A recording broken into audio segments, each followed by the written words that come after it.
Hello and welcome to The Rest is Football with just Micah Richards and me today. Alan's gone missing. I think it's a friend's birthday party, I think. Oh, friend's birthday party. You're telling me you didn't have 30 minutes spare for the lads? I think he just wanted to make it clear he has got a friend. After the result at the Etihad on Saturday, perhaps it might be a good thing because honestly, Micah, he was so grumpy yesterday.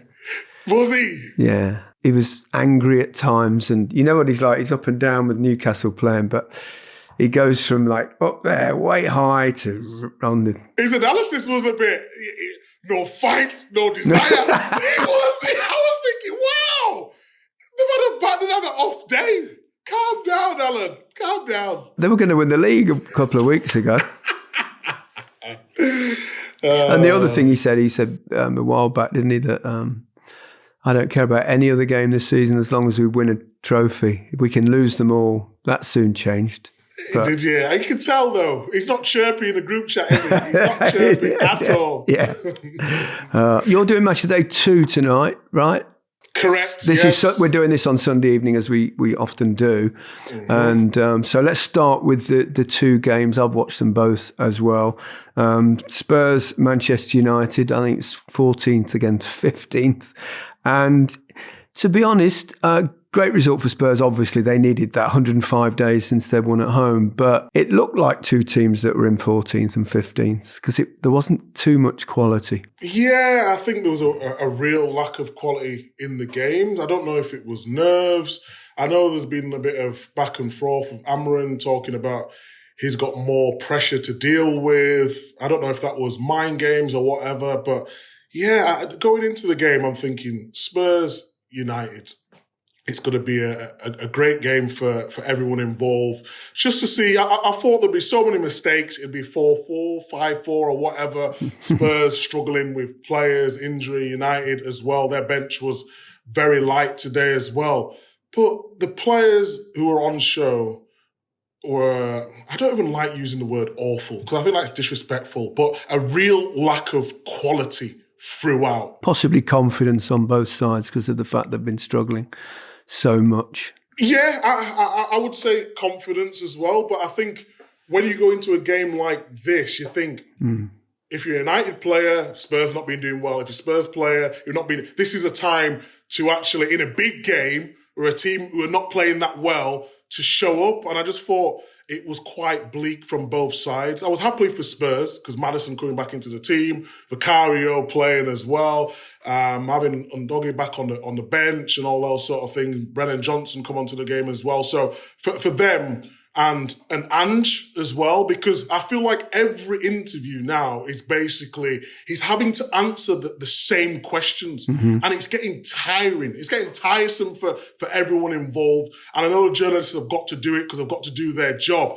But basically, he's giving the same answers every week. And I think today, having a key player back and a key player being the difference in Maddison getting a goal, like, you have to say, okay, well, yeah, and Vicario as well. When I've got my players back, you will see better performance or better results like they saw today. I think there was an element of a riposte to Roy Keane's. I don't know whether you saw it. Not criticism of Maddison, but Roy being Roy and, you know, the kind of finger to the lips. I mean...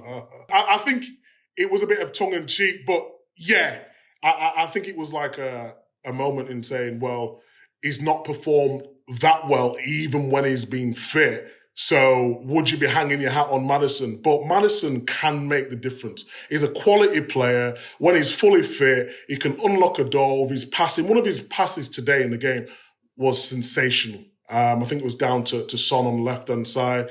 But yeah, it was just nice to see him back in full flow. Absolutely. I was really impressed with Jed Spence again. I think he was quite rightly given man of the match by Gary Neville. He was up and down. He was good defensively. He was good on the ball. It's funny, isn't it, that about a year ago, well, not even that really, actually during the Euros itself, we were going, you know, the left-back problem for England. And then suddenly you get three emerge at once, you know, with Lewis Skelly, obviously Lewis Hall, and Jed Spence, 3 young players that suddenly look really strong in that position. And I would think one of them will be playing in Thomas Tuchel's first game, which is only just, a month away now. So they'll be fighting for that position. It's nice, but he's right-footed playing left-back as well. So I know how hard that is because everything's on the opposite side, just in the way you receive the ball, the lines, the way you want to play the ball. Sometimes it's on the weaker foot. So you've got to back yourself, the way it goes forward. It made a superb challenge as well. I just think it's all-round game. Like if you watch Spence in his career when he was at Forest, he was known for going forward, doing step overs, crossing it in, looking really athletic going forward. But actually, I've been impressed with his positioning as well, defensive side, learning and then going forward at the right times and giving them an outlet. He was really good today. What is the difficulty of playing on the opposite side? Because people will think, well, it's the same position. You're just on the other side. You might not be natural with your left foot, perhaps difficult crossing the ball. But positionally, what's the difference? Positionally is because when you're defending as a fullback, so if you're a fullback with pace, normally you just show somebody the line. So you turn your body outway and force them one way in the pitch. If they knock it, you get your body in or you make the tackle. I could not defend on the other side because all in my career, I've learned to defend on one side. So everything becomes difficult. The analogy I'll give it to you is when you go through one-on-one, you always try to get it or get the angle to go on your right foot. I'm not saying you can't finish with your left, but that is your preferred choice because you're right-footed. If you try defend that way and you're showing them into a different space when you're on the left-hand side where you don't really want to defend, you want to get your body in a right shape so you could go to the line so then everyone can get back in position and then you can engage the ball. But it's very difficult on the wrong-hand side because even the way you move your feet, with football, it's movement and it's your feet and the way your steps, the way you're defending, it's going back and forth. If you've done it one way all your life and then you have to change, it's like completely something new. It's like cleaning your teeth with your left hand. It's just weird. You can't get the toothbrush in the right. It's so hard, isn't it? It's so hard. It's so difficult. I think looking at that game today, you could see it with 2 teams with a little bit low on confidence. The result was the big thing today, wasn't it? For one of the managers or the other. They, and that just eases that pressure on Ange Postecoglou slightly, I would think. I mean, I've got quite a few Spurs friends, obviously, and I've played for Spurs myself, but they're mixed on him, obviously. But I think we all actually understand how many injuries he's had, and I can't, even if it didn't go well today, I wouldn't have seen any point in dismissing a manager at this point in the season when you're in a mid-table position. Really, you're not going to go down. So, especially with all the injuries had, it will be really important for him, I think, how they finish the season now. Obviously, the Europa League really is their one chance of winning a trophy. They will have a chance in that competition. And if they get their players, and it looks like, they are coming back gradually now, and if they don't get any more bad luck with that front, I think it'll be fairer to judge where Spurs actually are in their progress. I'd agree with that. I think it's a nail on the head what you just said there. I think it's very difficult, and we don't want to be pundits who, because we like what Ange says in the press conferences, to basically say, oh, well, we have to be honest about a situation. You can't basically judge him on a half-fit squad.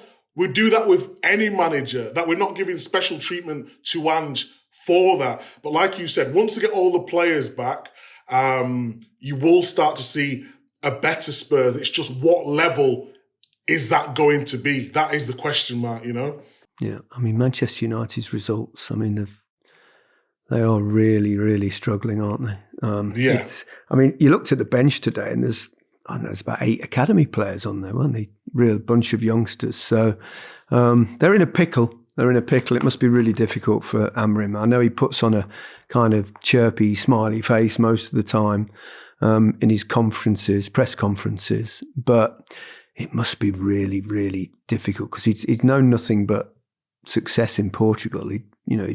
His teams had done really well everywhere, and he's come here. He's obviously got his way of playing, which doesn't really work with the players that United have got at the moment, and it's just hard to see them getting out of this hole at the moment. They're so far off it. There's so many different variants to what's happening at Man U at this moment in time. I love a manager who is full of conviction, knows exactly what he wants, sticks to their principles, knows exactly what he wants from the team.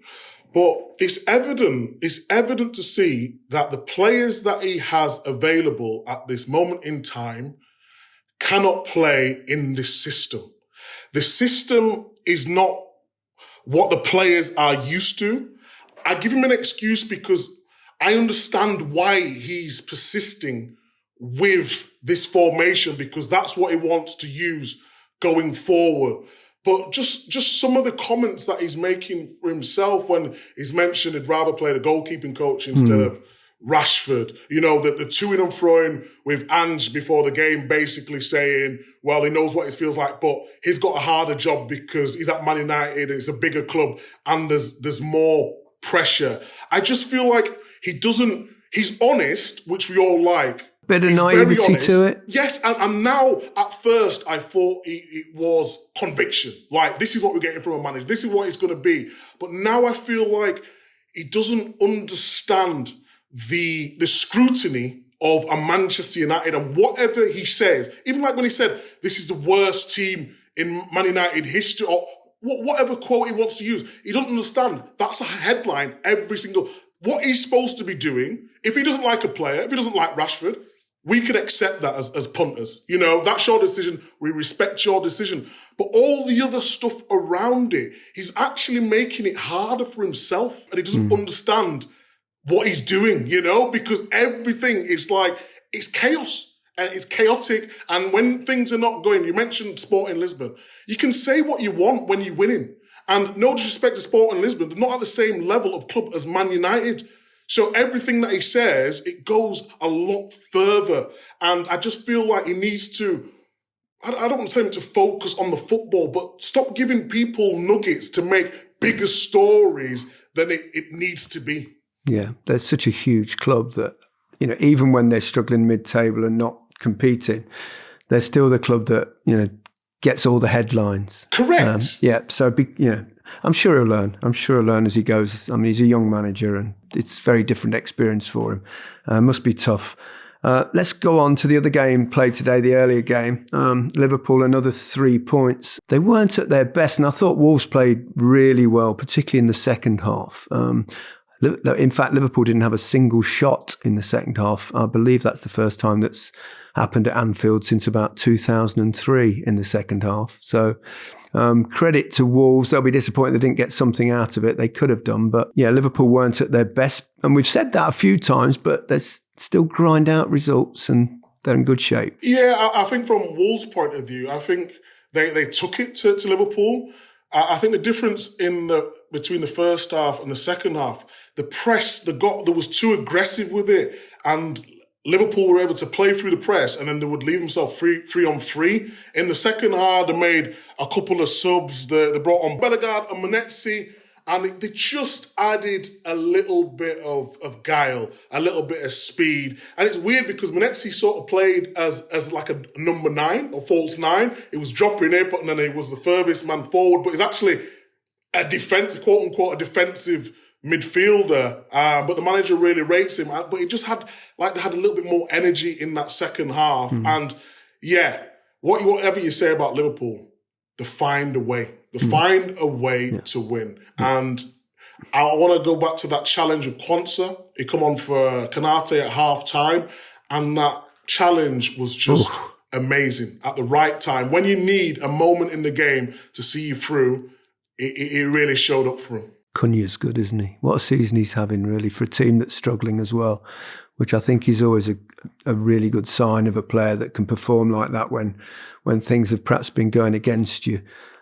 So much talent, so much ability. I used to really like him when he played at Atletico in Spain. But this season, he's kind of backed up his ability with his numbers, certainly in terms of goals, which has perhaps always been the one thing that, considering how good he was and how talented he was in Spain, that he didn't quite have the prolific numbers, but he's certainly improved. Scored some fantastic goals this season, including today's. Yeah, it was amazing. I mean, we've done him on Match of the Day at least 2 or 3 times, haven't we, while we've been together? More, I think. He's their best player. And I think you're exactly right. It was just that final bit, wasn't it?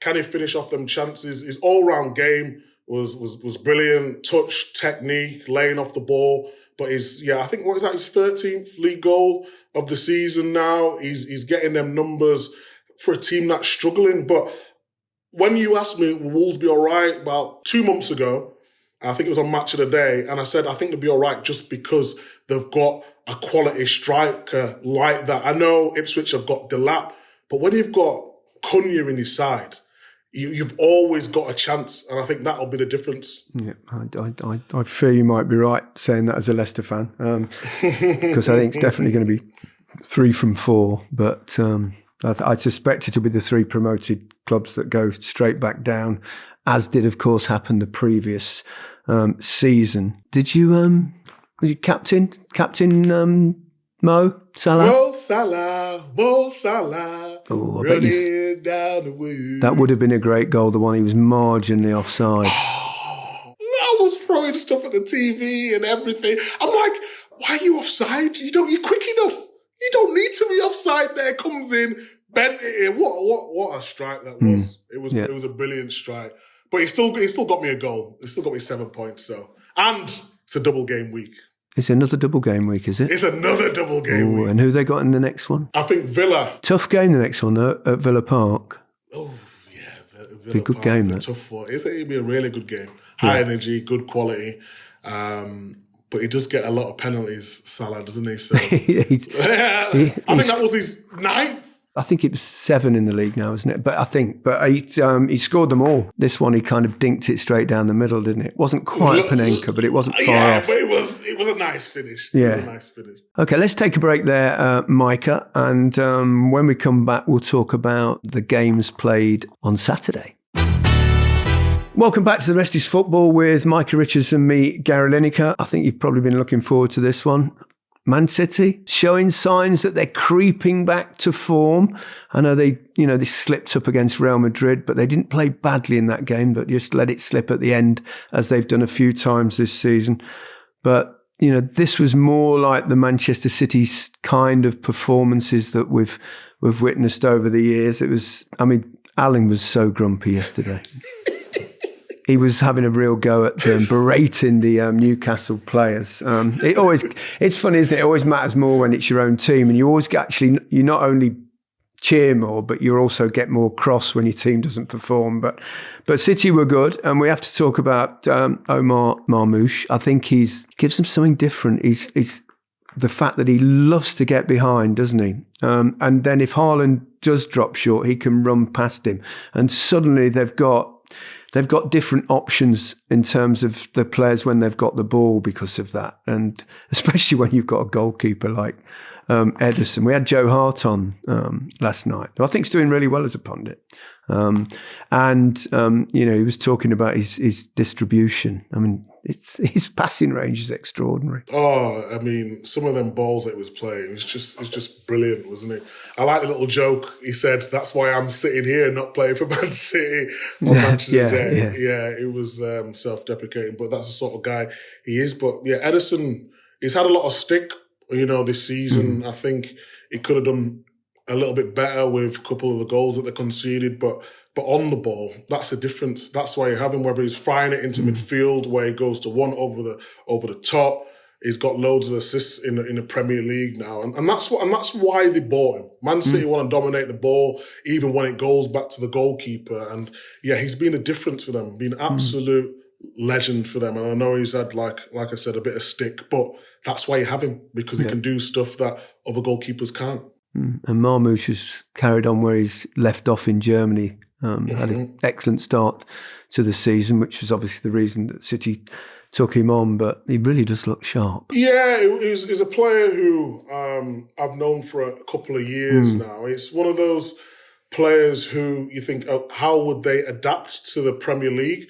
Because, we've talked about players coming from, the German league before.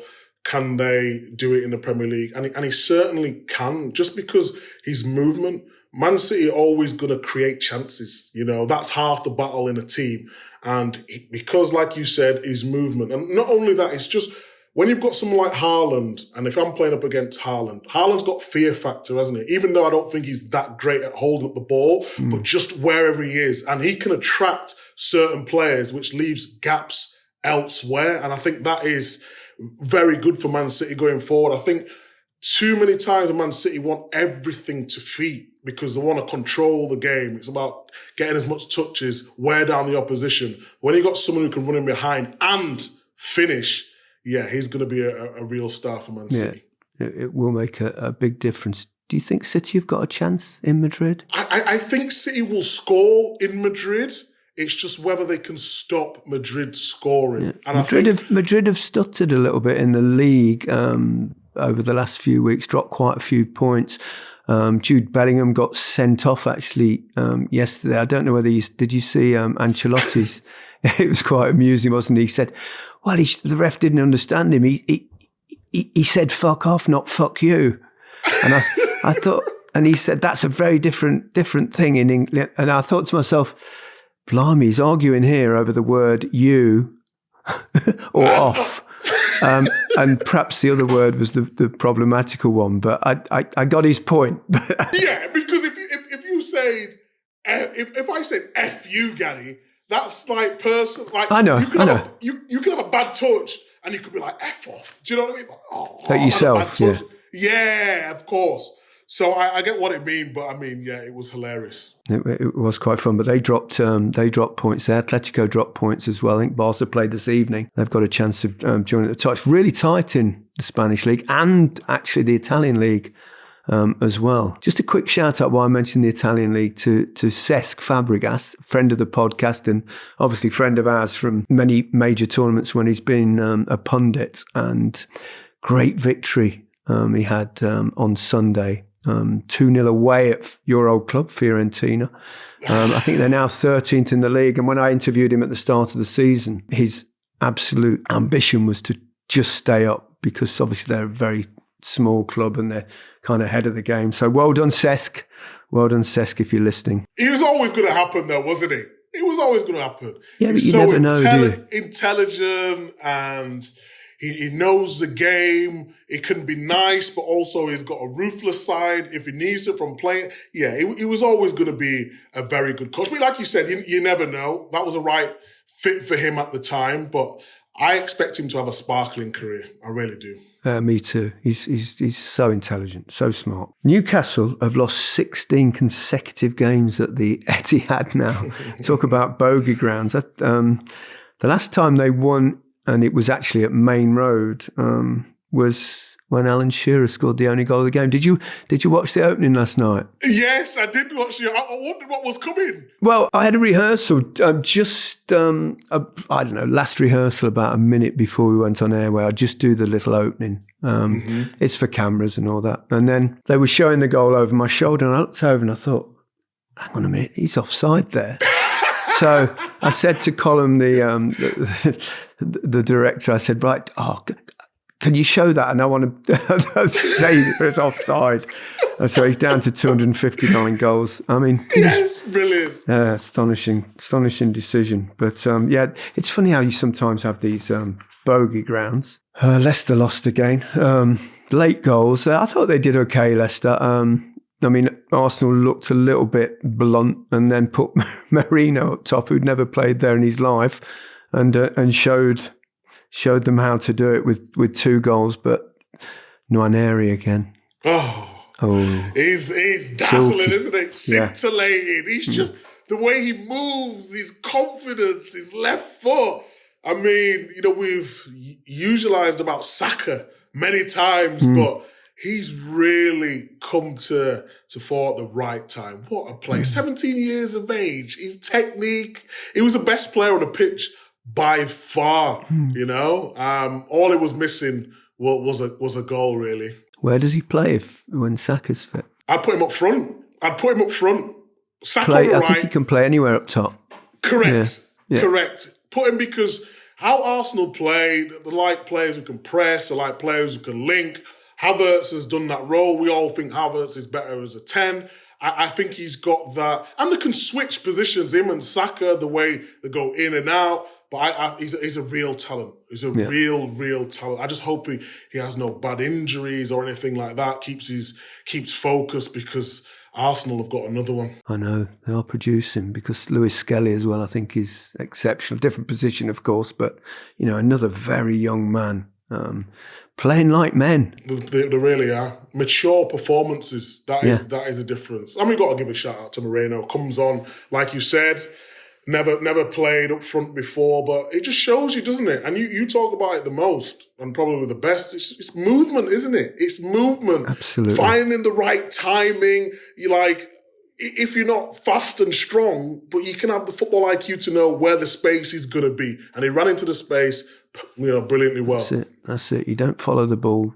You gamble on where the ball might go. And if you attack that space, 9 times out of 10, it doesn't go there. But when it does, you've got a real chance. Leicester's fans are not happy, understandably. They've hardly won a game this year.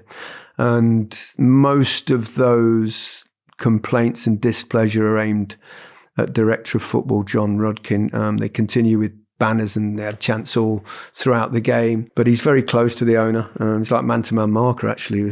Everywhere you go, he sees him. He's kind of progressed up the ranks. But it's a real worry, actually, Leicester at present. I fear the worst. But I was just talking to my boys today and saying that, you know, it's actually more fun if you're near the top of the Championship than you are the bottom of the Premier League. But it doesn't mean to say you don't want to stay up, the nature being nature of football. But but the one concern you have is if you do drop down and then you don't compete in the Championship either, because, you know, things aren't tickety-boo behind the scenes, then it's a concern for all as Leicester fans at present. You see what happened with, Luton, who actually I thought they'd be fine this season.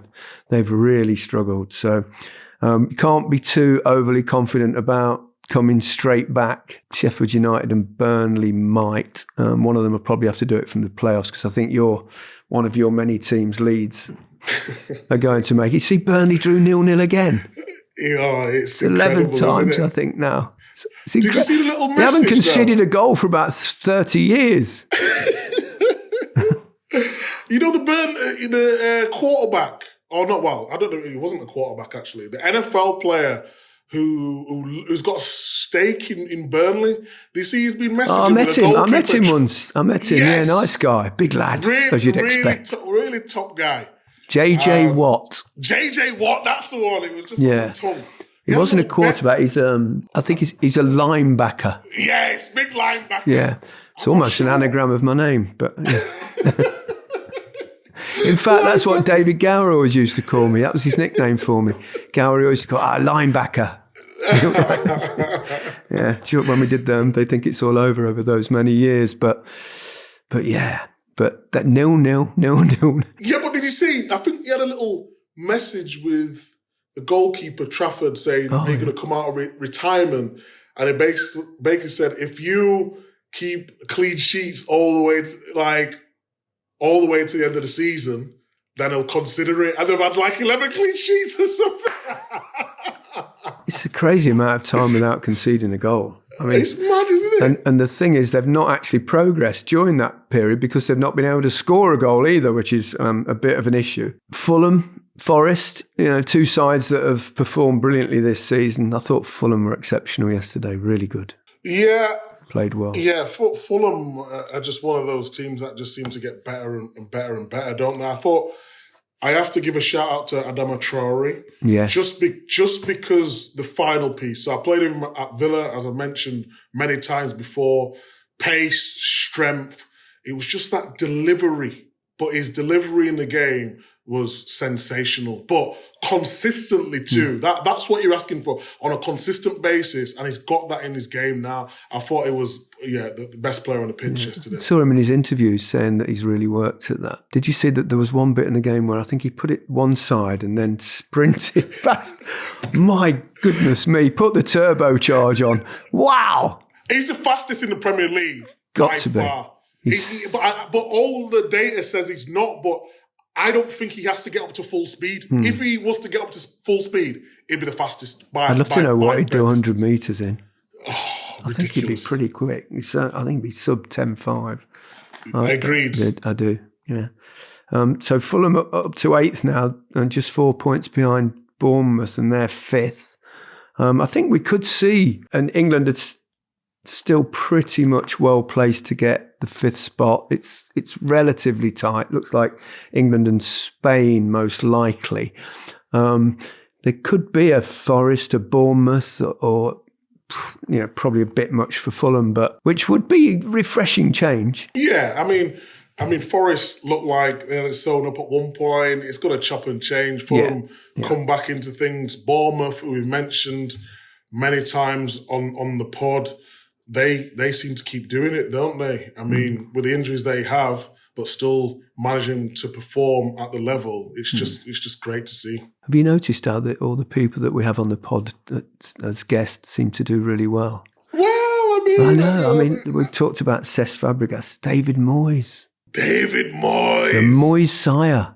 I missed this game because I was driving back, but I was listening to on the radio. What about Beto? Where's Beto come from? He's a new player. Confidence. Yeah. Things are breaking for him because he got himself in a position. His first touch wasn't brilliant, and then suddenly both the goalkeeper and defender almost collided and left a little gap. And it managed to go in. Whereas when things are going against you, it'd probably hit the foot of the defender or the shoulder of the goalkeeper. It's just mad, those sort of things. But, I know it's still early for David Moyes and these initial bounces, and then you get a bit of confidence, and then we saw little spells with Sean Dyche, didn't we? They had really good little spells. The hard thing, of course, is maintaining that and taking it further. But it'd be nice to see them finish positively this season, the last one at Goodison Park as well, but a good win away at Palace, who it wasn't much in the game. It could have gone either way. Yeah, but how many times have we said that with Everton, it could have gone either way, and they've been on the losing side. They managed to turn them losses into wins, and that is the difference, whether that's confidence, whether it's fresh ideas. I still think Dyche would have kept them up, but obviously Moyes' relationship with the club over the years is that great. Maybe it's just that little spark that everyone needed, Yeah. Do you know if the Premier League had started the day that David Moyes arrived, they'd be top. Wow, amazing, amazing. Who could have predicted that? Amazing. Yeah. And I think if Man United would have started the season when Amorim arrived, they'd be 4th from bottom. Yeah. As high as that. Yeah. As high as that. Before we go, did you see the big game in Germany last night? We watched that. I watched that because it was 5:30. It was on. We had the two screens. We had Crystal Palace, Everton on one, and Bayer Leverkusen, Bayern Munich on the other. It finished goalless actually, but Leverkusen, they must have hit the woodwork about 3 times. And then Florian Wirtz, who absolutely bossed the game. He was superb. Had an incredible chance in the very last kick of the game pretty much, and just pulled it wide from just 6 yards out or so. So that means that Munich stay 8 points clear. I've got a feeling Harry's going to get his trophy. Yes. And I'd be so chuffed for him because, he's such a great guy and such a wonderful, wonderful footballer that he deserves that. 100%. Yeah. 100%. Is that quality, it was inevitable. It was always going to happen. Where it was going to happen, we didn't know, but going to Bayern, the chances were always going to be really great, even though Leverkusen won it last year. If I was him, I'd stay at Munich for as long as I possibly could, rack up as much trophies as he can. Yeah, such a great club, Bayern Munich. It's a huge club.